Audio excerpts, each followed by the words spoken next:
Oi gente, tudo bem? Sejam bem-vindos aqui ao canal Conversa do PH. Estava aqui finalizando uma caminhada de 6 km na Avenida Raul Lopes, com ao fundo aí a ponte estaiada aqui de Teresina. Utilizando máscara, devidamente utilizando máscara, e não é pelo fato de eu ter tido Covid-19 e ter curado a Covid-19 há mais ou menos 2 semanas atrás, que eu vou relaxar na utilização da máscara, porque a gente tem que ter fundamentalmente empatia. Eu não vou chamar ninguém de idiota porque está cobrando que eu utilize máscara, mesmo eu tendo tido Covid-19 e tendo curado a Covid-19, porque eu não sei se eu posso ter uma recaída, uma recidiva e possa voltar a transmitir essa doença para alguém. Então nós temos que ter fundamentalmente empatia e dar exemplo para que a gente consiga controlar o espalhamento do coronavírus. Eu sou o Paulo Henrique, biólogo e dentista, mestre e doutor em microbiologia e imunologia e professor do curso de medicina da Universidade Estadual do Piauí. Se você está passando aqui pelo canal e ainda não é inscrito, eu te convido a se inscrever no nosso canal e quero agradecer aqui aos quase 9.000 inscritos no canal Conversa do PH, que eu queria lembrar para vocês que a eficácia é uma medida científica, é uma medida estatística em números percentuais que vai dar o grau de importância dessa vacina ou da vacina que está sendo medida a eficácia, mas fundamentalmente vai nos passar uma informação de qual deve ser a cobertura vacinal, ou seja, quantos por cento da população deverão tomar a vacina para que essa eficácia de fato seja comprovada. E um número muito importante, que é um ponto de partida para se compreender isso, é o tal do R0, que nada mais é do que a taxa ou o número básico de reprodução do coronavírus. No caso, o R0, por exemplo, do coronavírus é 2, já foi calculado em 2. Isso significa dizer o quê? Que cada pessoa doente com a Covid-19 consegue transmitir o coronavírus para 2 outras pessoas, para até 2 outras pessoas. Se nós, por exemplo, compararmos o R0 da Covid-19 com o R0, por exemplo, do sarampo, o R0 do sarampo é 14, isso mesmo. Isso significa que cada pessoa com sarampo pode transmitir essa doença para até outras 14 pessoas. Note que o sarampo, portanto, é uma doença muito mais infecto-contagiosa do que a Covid-19. E qual é a importância de se saber esse R0 no momento de se calcular e se divulgar a eficácia de uma vacina? Baseado nesse R0, a OMS, o FDA e a própria Anvisa admitem que, como o R0 para a Covid-19 é de 2, é necessário que uma vacina tenha uma eficácia de pelo menos 50%. Isso significa dizer o quê? Que se nós vacinarmos toda a população de um país, a vacina com eficácia mínima de 50% terá imunizado metade dessa população. Ora, a metade de 2, que é o R0 da Covid-19, é 1. Isso significa que para uma vacina com nível de eficácia 50%, que é a eficácia mínima exigida, repito, pela OMS, pelo FDA e pela Anvisa, quando uma população do país for vacinada, a pessoa que tem Covid-19 só transmitirá essa doença para no máximo uma outra, porque a outra metade está imunizada pela vacina de 50%, já que você vacinou toda a população. Agora, é importante compreender que há uma relação entre o nível de eficácia da vacina e a taxa de cobertura da população.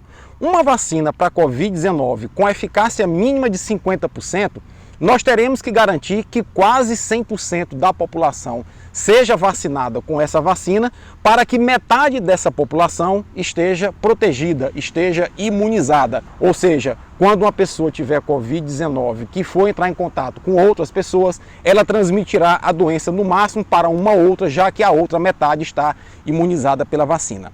No caso de uma vacina, por exemplo, que tem um nível de eficácia superior a 90%, como é a vacina da Pfizer, como é a vacina da Moderna, como é a própria Sputnik V, que já foram divulgados dados de eficácia superiores a 90%, estima-se que a cobertura vacinal de uma população com essas vacinas deva ficar entre 55% e 65%.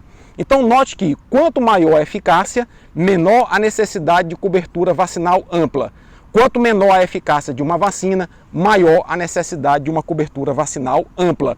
E para tudo isso também tem que ser levado em conta o R0, que no caso da Covid-19 é de 2. Bom, Se nós compararmos, por exemplo, com o sarampo, que tem um R0 de 14, ou seja, cada pessoa com sarampo transmite a doença para até outras 14 pessoas, estimou-se que uma vacina para o sarampo só poderia ser considerada eficaz se ela tivesse uma eficácia acima de 92% e nós garantíssemos acima de 95% a área de cobertura, a população de cobertura sensível ao sarampo. Então, note que quanto maior o R0, maior deve ser a eficácia da vacina e maior deve ser a cobertura populacional com essa vacina. O Brasil implantou há mais de 40 anos o seu PNI, que é o Programa Nacional de Imunizações, que é exemplo para o mundo inteiro, e o Brasil conseguiu, de lá para cá, historicamente, coberturas vacinais acima de 95% para a população alvo. Graças a isso, o Brasil conseguiu em 2016 erradicar a poliomielite. Nós perdemos esse certificado da ONU e da Organização Mundial da Saúde em 2018, porque voltaram a aparecer casos de poliomielite no Brasil em função da baixa cobertura vacinal. As campanhas contra as vacinas têm crescido bastante e no governo Bolsonaro, por exemplo, em 2019, apenas 50% de nossas crianças foram vacinadas contra a poliomielite. Isso mesmo. Em 2020, as estimativas apontam para que apenas 45% das crianças brasileiras foram imunizadas contra a paralisia infantil. Então isso é muito triste, isso faz com que haja uma condição ambiental propícia ao vírus da poliomielite voltar para o Brasil e possa voltar a mutilar as nossas crianças. A mesma coisa aconteceu com o sarampo também. O sarampo está voltando, está começando a aparecer casos de sarampo pelo Brasil e a cobertura vacinal baixa é a grande explicação que nós temos para essa volta dessas doenças que tinham sido erradicadas de nosso país. Agora, o Brasil vive um cenário muito preocupante, porque o nosso presidente é um negacionista. Ele falou que a doença era uma gripezinha, falou que todo mundo tinha que pegar a doença e é assessorado pelo deputado Osmar Terra, que diz que nós vamos alcançar a imunidade de rebanho quando 70% das pessoas no Brasil contraírem a Covid-19 e curarem da Covid-19 com um saldo de aproximadamente 2,5% a 3% de pessoas mortas. E o exemplo que o presidente da República e os seus seguidores dão nas redes sociais semanalmente, quase que diariamente, faz com que algumas pessoas desacreditem na vacina, plantem notícias conspiratórias, teorias conspiratórias. Alguns chegaram a dizer aqui no canal que esses números de Covid-19 estão superestimados, que existem médicos colocando no atestado de óbito que as pessoas que morreram de gripe ou outra doença morreram na verdade de Covid-19. Gente, nós não podemos acreditar que os nossos médicos que estão sacrificando suas vidas, sacrificando o convívio com as suas famílias, estejam aderindo a uma teoria conspiratória para fraudar atestados de óbito, colocando lá como causa de morte Covid-19, quando na verdade não foi. Nós temos é que bater palma para nossas equipes médicas, de enfermeiros, médicos, fisioterapeutas, enfim, profissionais da saúde, que estão morrendo, estão arriscando suas vidas na linha de frente de combate da pandemia e não fraudando atestado de óbito para maquiar números. Isso é uma baita irresponsabilidade e é um baita desrespeito aos profissionais de saúde. Olha, e parece que o novo coronavírus que está causando a pandemia de Covid-19 é um recado da natureza para as populações mundiais. Aquelas populações que se unirem em torno da defesa, da autodefesa contra esse inimigo comum, é o inimigo da direita, é o inimigo da esquerda, é o inimigo de católicos, é o inimigo de protestantes. Ou seja, quando as populações, aquelas populações que se unirem contra esse inimigo comum, irão vencê-lo.